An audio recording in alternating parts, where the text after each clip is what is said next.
जय जय श्री ईश्वर, जय जय श्री गुरुदेव, जय जय श्री भगवान विधाता। समस्त ब्रह्मांड में मानव तन से बढ़कर कुछ नहीं है, लेकिन ये मानव तन जिसे भी भगवान ने दिया है, इसे अच्छे कर्मों में लगाइए। ये जो सांस है, ये जो आती जाती है, कब खत्म हो जाए कोई संदेशा नहीं बताती है। किसके जीवन का तार कट जाए वहाँ से कोई जान नहीं पाता है। भगवान विधाता क्या करने वाला है, किसी को संदेशा नहीं पहुंचाता है। इस समस्त ब्रह्मांड में अपने कर्मों में, अपने जीवन में ब्रेक लगाइए। इतनी तेज से कहाँ भागे चले जा रहे हैं, दर बदर की ठोकरें खा रहे हैं। हम सब के रवैये बता रहे हैं कि हम सब कहीं सुकून नहीं पाने वाले हैं। हम सबका सब कुछ बदल गया है। आज हम जो पानी बहा रहे हैं, जिस जल को 84 लाख जीव जंतु के प्राणियों की यूनियन पीकर जी रहे हैं, अभी ना जाने कितने जीव जंतु प्राणी अभी इस धरती पर आने वाले हैं, वो भी इस जल से अपनी प्यास बुझाने वाले हैं। इतना पानी का बर्बादी इस संसार में मत कीजिए, किसी जन्म तड़पोगे। अगर विधाता ने फिर तुम्हें किसी जीव जंतु प्राणी में जन्म देकर भेज दिया, यही जल को प्यास बुझाने के लिए तरसोगे, तड़पोगे और अन्न खाने के लिए तरसोगे। क्योंकि यहाँ संसार का जो होकर जीता है, संसार में पड़ा रहता है, वो संसार से मुक्ति नहीं पाता है। वो सदा संसार का होकर संसार में मरता और जन्म लेता रहता है। वो मृत्यु लोक में पड़ा रहता है। जो भगवान विधाता के शरण में है और जो भगवान विधाता की ओर से है, वो मुक्ति पाता है, उसे स्वर्ग धाम ले जाया जाता है। लेकिन जिसे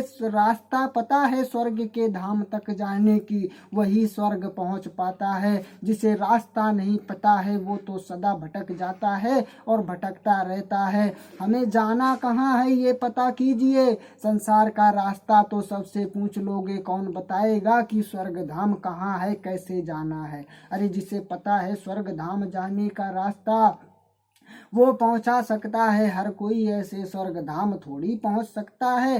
कहते हैं कि शमशान और कब्रिस्तानों में और ये गंगाओं जमुनाओं में नहाने से और जला फूंक देने से इन्हें मुक्तियां मिल जाती हैं। अरे मानव तन से तो मुक्ति मिल जाती है। ये जो अंदर शैतान बैठा है, सारी जिंदगी इसने बुरे कर्म और छल कपट पाप किए, इसने प्रायश्चित किया ही नहीं, इसने अपने कर्मों का उद्धार किया ही नहीं, इसने भगवान को जाना ही नहीं, भगवान का भजन किया ही नहीं, भगवान का धन्यवाद किया ही नहीं, तो इसका स्वर्ग धाम में कैसे स्थान हो जाएगा, कैसे ये स्वर्ग धाम पहुंच जाएगा। इस मानव तन से तो मुक्ति पा जाओगे, मगर 84 लाख यूनियन में भटकने से मुक्ति कैसे पाओगे। वो तो अपने किए कर्मों की सजा सबको भोगनी ही पड़ती है। ये कभी ना भरने वाला पेट भर रहे हो, केवल कमाने खाने में लगे हो, केवल शादी करके बच्चे पैदा करने में लगे रहोगे, ये मानव जीवन जानवरों के समान गमा दोगे तो किसी के काम नहीं आएगा। अरे अपना जीवन धर्म की राह पर चलाओ, अपने आप को धर्मी बनाओ, सत्य धर्म और नेकी को पहचानो, अपने अंदर की इंसानियत को जगाओ। इंसानियत को मार कर बैठ कर हैवान बने बैठे हो, कम से कम इंसानियत जगाओ, इंसानियत को जानो, धर्म को मानो और सतयुग के इंसान बनकर सतयुग की जय जयकार करो। सतयुग जैसी सोच विचार कर्म लेकर जियो, कभी कोई दुख दर्द संकट तकलीफ तक नहीं आएगा और अच्छे से जीवन आपका बीत जाएगा। अच्छे से आपको सबको मौत मिल जाएगी और सबके जीवन का सुधार हो जाएगा, सबका बेड़ा पार हो जाएगा। अगर बुरे कर्म करते रहेंगे, हम सब दर बदर की ठोकर खाते और ऐसे हादसों का शिकार होते रहेंगे, कोई यहाँ मरता रहेगा, कोई वहाँ मरता रहेगा, सब इसी मृत्यु लोक में भटकते रहेंगे। ना स्वर्ग धाम जाएंगे और ना स्वर्ग धाम में मुक्ति पाएंगे और ना ही भगवान विधाता कभी माफ करेगा। क्योंकि भगवान विधाता एक है, सबको बनाने वाला एक है और वो सबके हृदय में आता जाता सबके अंदर वास करता है। पर किसी से कुछ जब भी वो कहता है कि सत्य धर्म नेकी को मार्ग को अपनाओ, क्यों किसी का बुरा करते हो। जब हमने सबको बनाया, एक समान बनाया है, तो आपस में सब भेदभाव क्यों करते हो। तुम सब जाति पाति में क्यों पड़े रहते हो, तुम सब मंदिरों में क्यों पड़े रहते हो, तुम सब धन दौलत वो कभी ना पूर्ण होने वाली क्यों कमाते रहते हो, तुम सब एक दूसरे को क्यों बेचते और एक दूसरे से लूट कर पाट कर खाते हो, नोच नोच कर खाते हो। जब हम सबको पेट भरने का इंतजाम कर रखे हैं। भगवान जी कहते हैं कि जब सबके पेट भरने का इंतजाम कर रखे हैं, सबको दाना पानी दे रखे हैं, सबके भोजन पानी का व्यवस्था कर रखे हैं, तो किसी का हक का छीन कर तुम क्यों खाते हो, क्यों अपना पेट भरते हो? क्या एक दिन भूखे रहने से कोई मर जाएगा? नहीं मरेगा, लेकिन वो किसी को भूखे नहीं रहने देता है। हम सब क्या करते हैं? हम सब कहते हैं आज उपवास किए हैं। तो हमारे जो देश के कुछ नादान और कुछ महापुरुष और कुछ अच्छे भले इंसान होते हैं जो किसी का अपना वो उपास कर लेते हैं, वो भक्त होते हैं, किसी का उपास कर लेते हैं, भगवान उन्हें भी कुछ ना कुछ फल जरूर देते हैं। ऐसी बात नहीं है, भगवान के नाम से की गई भक्ति कुछ ना कुछ मिलता जरूर है। भगवान के दरबार से कोई खाली नहीं जाता, बस ये है कि देर होती है अंधेर नहीं होता। भगवान युगों युगों तक रहे हैं, युगों युगों तक रहेंगे, लेकिन हम सब अंधे हो जाएं, हम सब पर्दा डाल लें, हम सब उन्हें ना देख पाएं, हम सब उन्हें ना सुन पाएं, तो भगवान का कोई दोष नहीं, दोष हम सब का होता है। और हम सब ही उसका धन्यवाद ना करें जिसने सर्व जगत बनाया, हम सब उसका धन्यवाद ना करें, हम सब उसको भूल जाएं, तो उसका कोई कसूर नहीं, कसूर हमारा है, क्योंकि हम भगवान को जानते नहीं, भगवान को मानते नहीं, अपनी खुद की बनाई हुई मूर्तियों की पूजा करते हैं। भगवान को तो कैसे जान जाएंगे, कैसे मान जाएंगे, और भगवान हमें कैसे मिल जाएंगे? अरे ये मन में राम बगल में ईटा, और मिल जाए राम दमक दे ईटा, ऐसे राम भी नहीं मिलने वाले हैं। ये तो सतयुग के थे, ये तो युग पहले मतलब चल बसे, और ये तो देवलोक के थे, आए थे। अब यहाँ पर इस कलयुग में, इस कलयुग को कह कह कर कलयुग बुला लिया, कह कह कर कलयुग बना लिया। यहाँ कोई कलयुग नहीं था, किसी युग में कोई कलयुग ही नहीं था, ये तो केवल नाम सबने रख लिया, और कलयुग जैसे बन गए। छल कपट बुरे कर्म अत्याचार पाप हम सब करने लगे तो कलयुग बन गया। हम सब अपने आप को सुधार लें, अच्छे कर्म करने लगे, देखें कहाँ से कलयुग बन जाएगा। अरे नर नारी छोटे बड़े बच्चों से बढ़कर इस मानव तन से कुछ है नहीं है। एक दूसरे को मार रहे हो, खा रहे हो, नोच कर सता रहे हो, हत्या कर रहे हो, चोरी चपाटी कर रहे हो, दूसरे का बुरा कर गए हो, यही कलयुग है। सबके अंदर इंसानियत को हटाकर हैवानियत बैठी, एक दूसरे को लूटने नोचने खाने में मारपीट करने में लगे हो, यही कलयुग है। बाकी तो सब हर युग में सतयुग रहा है, इस युग में भी सतयुग है। अरे जिसके अंदर हैवान नहीं भरा है उसके अंदर कलयुग सतयुग है। अपने अंदर देखिए, अब अंदर सतयुग है, बाहर कलयुग है। क्यों? आपके देखने का नजरिया बदल गया है। आप सोचते हो हम अच्छे बनकर जिएंगे, भूखे मर जाएंगे, जी नहीं पाएंगे। ऐसा कैसे हो सकता है जब 84 लाख यूनियन में सर्व जगत में जो चल फिर नहीं पाता है, चारपाई में पड़ा रहता, उसका भी पेट भरने वाला है, उसको भी खिलाने पिलाने और जियाने वाला है, तो आप कैसे मर जाओगे? अरे जिसका तार वहां से नहीं कटा है, जिसका तार वहां से नहीं कटा है, वो कैसे उड़ जाएगा, वो कैसे मर जाएगा?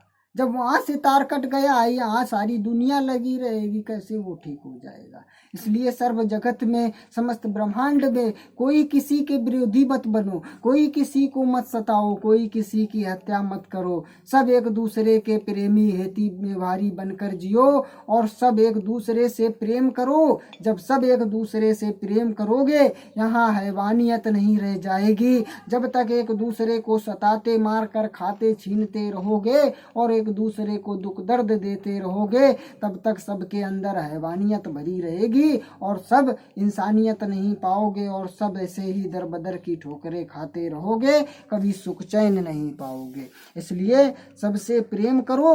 वो प्रेम मत करिए जो किसी को बदनाम कर दे। अरे प्रेम करना है तो वो करिए जो सरेआम सबका ऊंचा ऊंचा ऊंचा सम्मान कर दे। प्रेम करना गुनाह नहीं होता, प्रेम सबसे करो, एक समान करो। प्रेम गुनाह नहीं होता। प्रेम गुनाह कौन होता है? छुप छुप कर मिलने वाला, छुप छुप कर करने वाला, एक इंसान से स्वार्थ और लालच के लिए करने वाला, किसी को दुख दर्द देने वाला और उसे ठोकर पहुंचाने वाला, चोट देने वाला, ये प्रेम पाप है।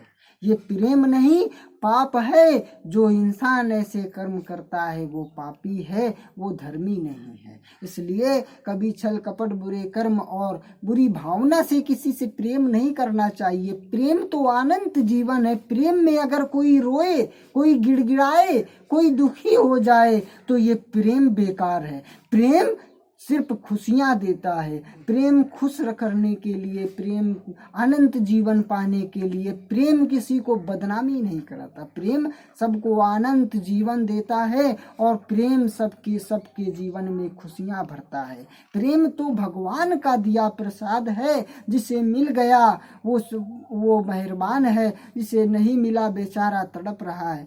प्रेम सबको लेना चाहिए, प्रेम सबको देना चाहिए। प्रेम से बढ़कर कहीं कुछ नहीं है। प्रेम हमें बाड़ी से बरसाना चाहिए, प्रेम हमें आँखों से बरसाना चाहिए। हमें उन ममता भरी प्रेम भरी आँखों से, नज़रों से सबको देखना चाहिए। उस बाड़ी से सबका धन्यवाद करना चाहिए और जिसका भी जो भी अपना है, जो भी अपने से बड़ा है, उसका आदर सम्मान के साथ में उसे प्रणाम करना चाहिए, उसे नमस्कार करना चाहिए, उसे धन्यवाद करना चाहिए। अरे कुछ नहीं करते हो तो कम से कम जय भगवान की कर लिया करो। कुछ नहीं कर सकते हो तो जय भगवान की कर लिया करो। जब कुछ ना कर पाओ तो जय परमात्मा की कर लिया करो, जय विधाता की कर लिया करो। अगर ये भी ना कर पाओ तो जय परमेश्वर की, जय ईश्वर की कर लिया करो, जय दाता की कर लिया करो। ये तो नाम विधाता के हैं। कम से कम कुछ नहीं कर पाओगे तो इनसे ही तर जाओगे। इतने नाम से ही तुम्हारे जीवन का अंधकार दूर हो जाएगा। अरे कुछ नहीं कर पाते हो तो जय गुरुदेव की कर लिया करो।